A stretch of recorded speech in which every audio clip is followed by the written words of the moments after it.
Mr. Speaker, may I first of all congratulate the Right Honourable Gentleman and indeed my Right Honourable friend, the Foreign Secretary, and I start my speech by saying that I warmly congratulate the courage and tenacity of the Prime Minister and his negotiating team, including especially my Right Honourable friend, the Member for Europe, who has borne much of the heat and burden of the day, on a remarkable achievement, and to say that I wish it well, and I wish, as the Right Honourable Gentleman said, it is now for the British people to have their say, and have their say they will. Madam Deputy Speaker, this is the 70th anniversary year of Churchill's speech on the cause of a united Europe at Zurich on the 19th of September 1946. It has always struck me as being ironic that this speech has been claimed by both sides of the European argument as being some sort of holy grail. But as I am daily on the receiving end of some vile emails and whatnot from people telling me that I am a traitor to my grandfather's memory, I thought I would, if I may. Yes.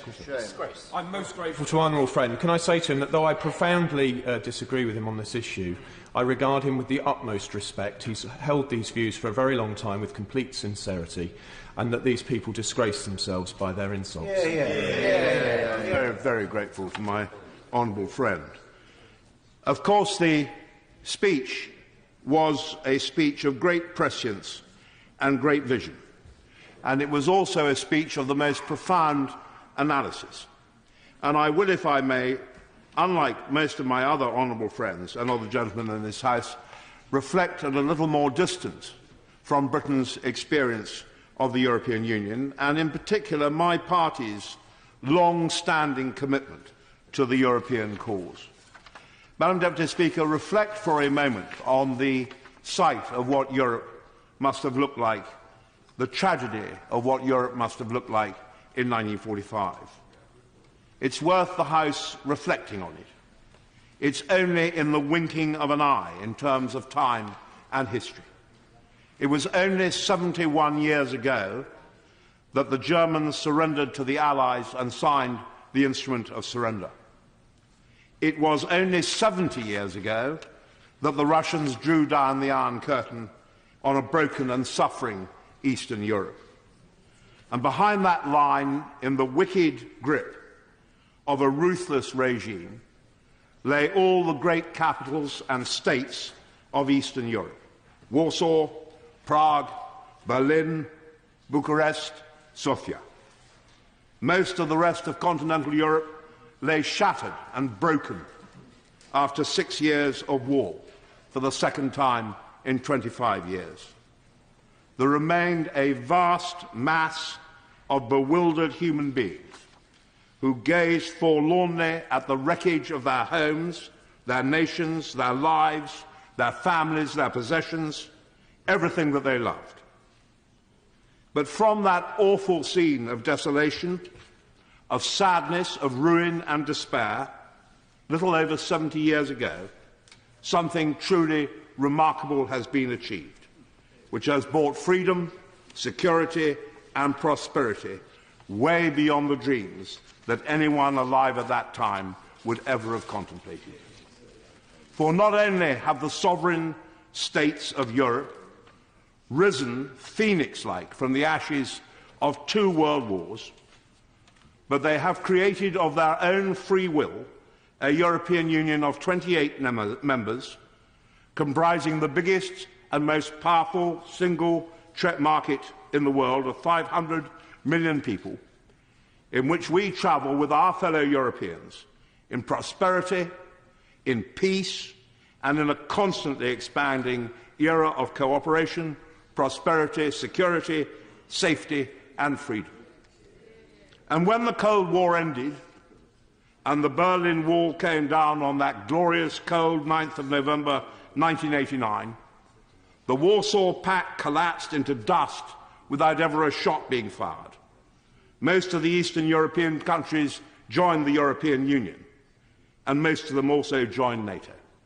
Indeed, there are only 6 countries who are members of the European Union who are not members of NATO. And why did they join?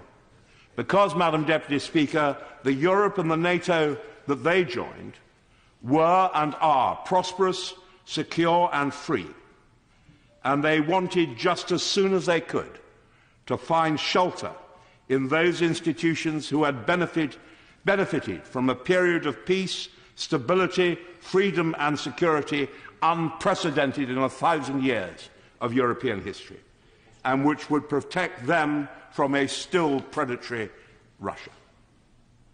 There is no argument, Madam Deputy Speaker, that the European Union was absolutely central to these developments, and it is a very great credit to our country that we should have played such a leading role in seeing all this through.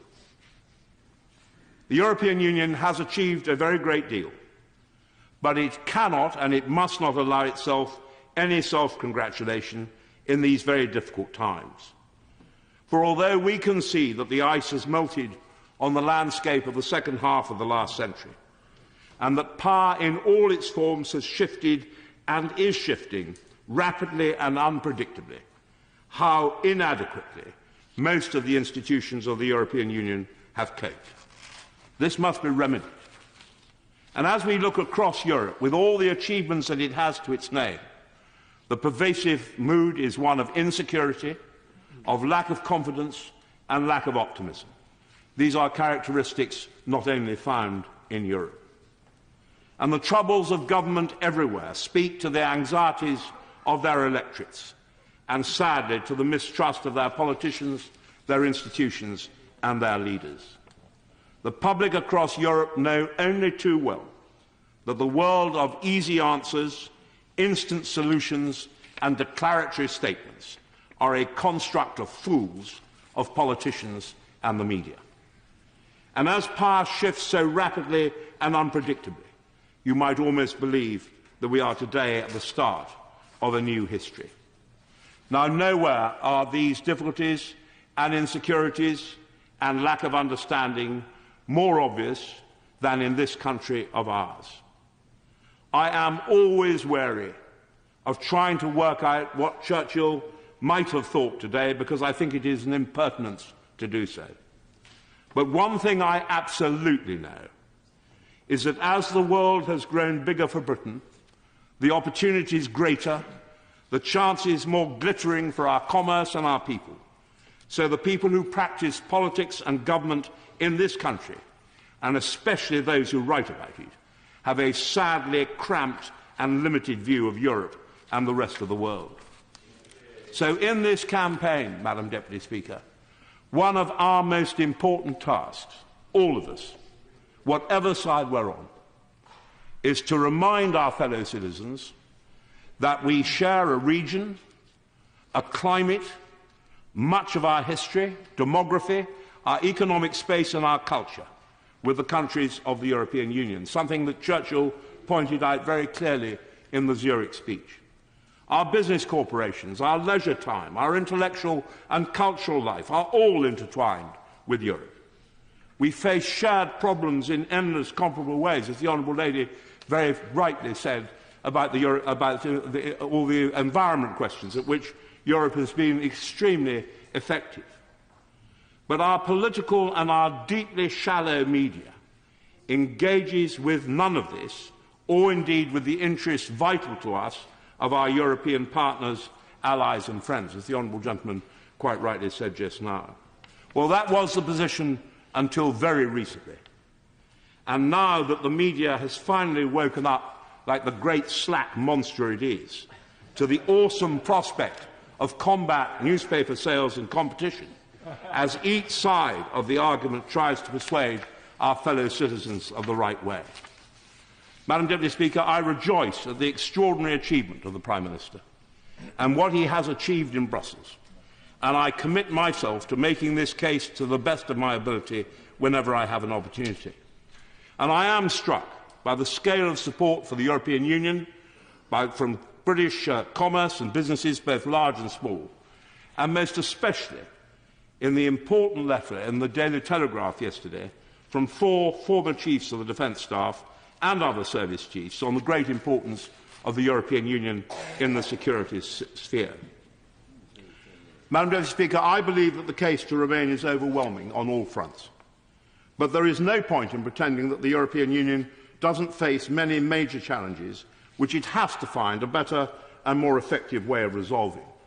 The refugee crisis, for example, has made the European Union look deeply ineffective, purely reactive, and it is clear that Schengen cannot survive without the most dramatic reform, and that the external borders of Europe need rapid strengthening. None of us can feel happy that the European Union, which has brought such great stability to so much of the European continent, now appears to be weak and uncertain. Its unpopularity matters, and it is damaging. So my hope, Madam Deputy Speaker, is that our government will seize the moment and, having discovered and rediscovered the great value of extremely energetic and skilled diplomacy, that the Prime Minister, the Foreign Secretary, the Minister of Europe and others will really push ahead with the EU to drive, with like-minded colleagues and friends, the big reforms that Europe must swallow. They will find willing friends who also want to do the same. There is an enormous agenda that Britain can play to and will play a leading role in. On economic reform, on security, on energy, on defence, on foreign policy, there are practical and radical steps that can be taken. Madam Deputy Speaker, may I finally indulge myself by recalling the end of Churchill's great speech to the Congress of Europe in The Hague in 1948, and remember that the founding fathers of Europe, with a noble vision, built this astonishing edifice on firm and very lasting foundations. This is what Churchill said at the Hague Conference. A high and solemn responsibility rests upon us here this afternoon in this Congress of a Europe striving to be reborn. If we allow ourselves to be rent and disordered by pettiness and small disputes, if we fail in clarity of view or courage in action, a priceless occasion may be cast away forever. But if we all pull together and pool the luck and the comradeship, and we shall need all the comradeship and all the luck, and firmly grasp the larger hopes of humanity, then it may be that we shall move into a happier, sunlit age when all the little children who are now growing up in this tormented world may find themselves not the victors nor the vanquished in the fleeting triumphs of one country over another in the bloody turmoil of war, but the heirs of all the treasures of the past and the masters of all the science, the abundance and the glories of the future. Madam Deputy Speaker, those of us who fight the good fight to remain will do so with confidence, but also with humility and profound respect for those who hold very different and long-standing views to ours, but in the sure knowledge that this issue is about Britain's fundamental place in the world for a generation to come, for a confident, open, engaged, pro-European Great Britain. Fait courage.